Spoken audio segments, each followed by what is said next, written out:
This is from the Western Maryland Railroad.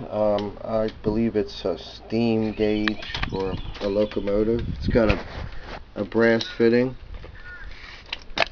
The length of the fitting is about 2.5 inches long. It's about a 1/4 inch wide. Fitting the face, glass,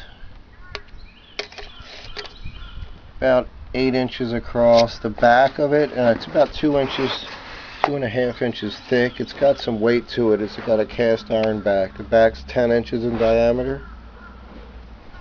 It's made by the Joseph F. Marsh Corporation, Skokie, Illinois. Made in USA.